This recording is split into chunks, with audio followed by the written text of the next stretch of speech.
250 bayi dilahirkan setiap minit, sekitar 200,000 orang bertambah setiap hari dan populasi dunia kini mencecah 7.9 bilion orang. Luas tanah adalah mencukupi untuk menampung populasi ini. Namun, masalah yang timbul adalah dari penggunaan sumber yang boleh diperbaharui. Adakah ada lagi sumber-sumber ini di masa hadapan atau manusia perlu melakukan sesuatu untuk populasi dunia? Jadi, dalam video kali ini, kita akan melihat adakah dunia sudah melebihi populasi manusia yang diperlukan. Teruskan menonton. Skala Kardashev menilai tahap kemajuan teknologi berdasarkan bagaimana sesebuah tamadun manusia menggunakan sumber tenaga, iaitu sumber fosil, tenaga boleh dikekal semula atau tenaga nuklear, dan graf dari Bank Dunia menunjukkan jumlah penggunaan tenaga meningkat secara drastik di seluruh dunia saban tahun. Walaupun begitu, penggunaan tenaga per kapita ini adalah tidak sama, di mana Amerika Syarikat dan Jerman dilihat mengalami penurunan manakala negara China meningkat dengan mendadak disebabkan sektor perindustrian yang semakin pesat. Secara amnya, manusia telah mencecah titik maksimum bagi keupayaan bumi memperbaharui sumber alam sejak tahun 1970 lagi, dan pada 1969 ialah tahun terakhir di mana sumber alam yang digunakan adalah cukup untuk menampung keseluruhan populasi manusia bagi tahun tersebut. Kemudiannya, Earth Overshoot Date digunakan, iaitu tarikh apabila sumber alam seperti karbon, sumber air, penggunaan tanah dan lain-lain pada tahun tertentu melebihi keupayaan bumi untuk memperbaharuinya. Pada tahun 2021, tarikh EOD ialah pada 1 Ogos, bermaksud populasi manusia di bumi secara purata hanya mampu menggunakan sumber alam sehingga bulan Ogos sahaja, dan selebihnya pada tahun ini manusia dianggap berhutang dengan sumber yang dipinjam dari masa hadapan. Walau bagaimanapun, tarikh EOD ini tidak sama jika populasi manusia mengamalkan gaya hidup di negara yang dibuat perbandingan, iaitu lebih lambat atau awal. Contohnya, jika cara hidup manusia seperti di negara Indonesia, tarikh EOD ialah 18 Disember 2021, bermaksud penggunaan sumber alam yang hampir cukup bagi populasi dunia sehingga tahun 2021.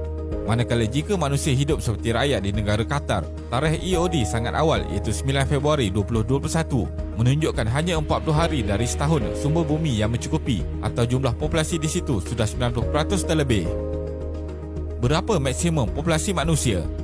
Terdapat nilai kapasiti maksimum jumlah spesies yang dapat ditampung oleh alam. Sebagai contoh, berapa banyak bilangan bakteria, serangga, haiwan, juga manusia yang dapat hidup di sesuatu kawasan.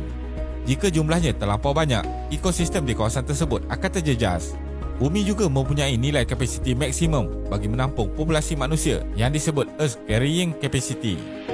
Mengikut kajian geologi, tidak ada spesies hidupan lain sebelum ini yang mampu merubah landscape bumi sebagaimana dilakukan manusia.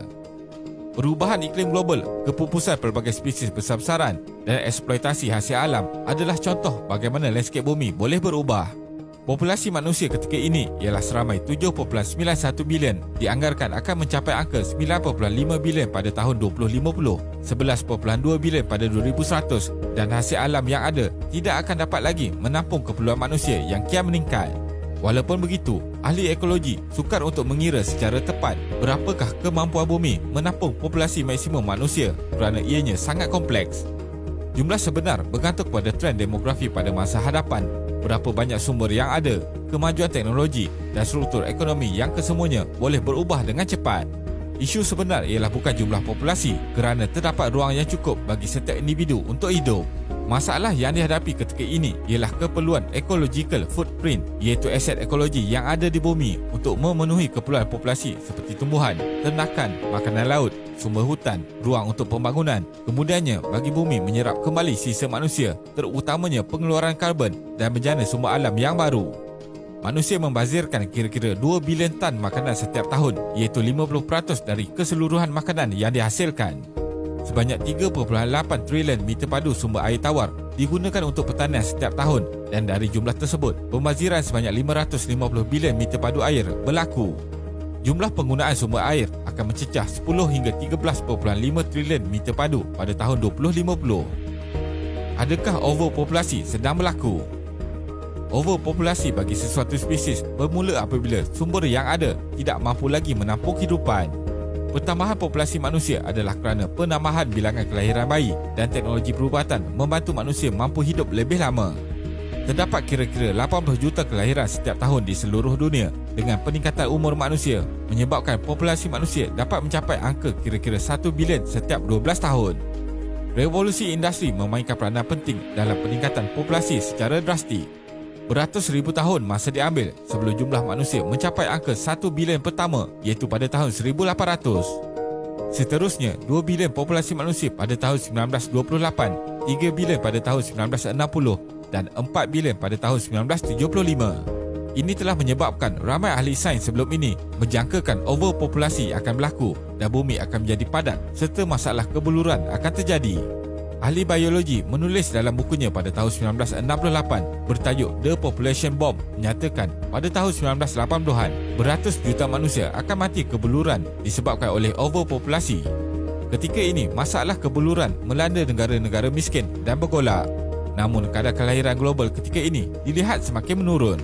Pada tahun 1950-an, purata kelahiran anak adalah seramai 4.7 orang bagi setiap wanita dan penyelidik menyatakan kadar kesuburan wanita sudah turun separuh kepada angka 2.4 pada tahun 2017 dan seterusnya akan turun di bawah 1.7 menjelang 2100. Ini berikutan arus kemodenan dan tahap pendidikan wanita menyebabkan mereka merancang bilangan anak yang sedikit.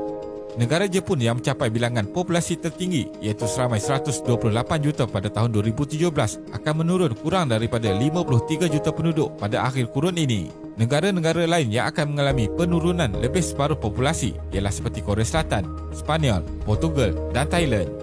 Negara China yang akan mencecah paling ramai populasinya iaitu 1.4 bilion pada 4 tahun akan datang juga dijangka akan mengalami penurunan sehingga 732 juta penduduk menjelang 2100.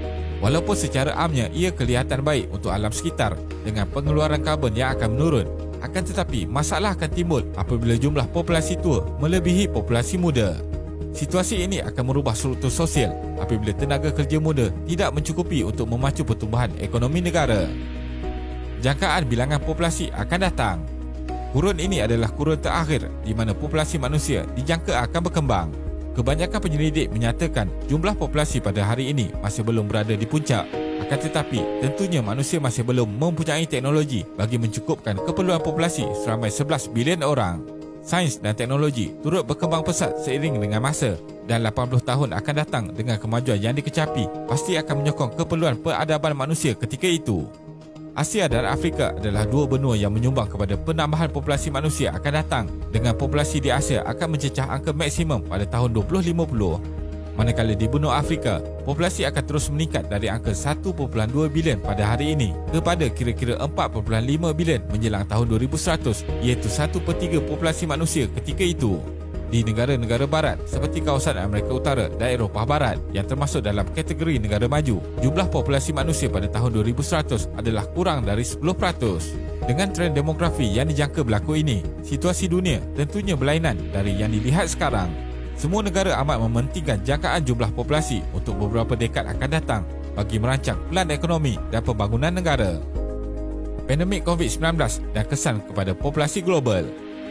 Sebelum ini, hampir separuh populasi global dapat hidup sehingga mencecah umur 70 tahun dan penyebab utama kematian golongan berusia ialah disebabkan penyakit jantung dan angin ahma.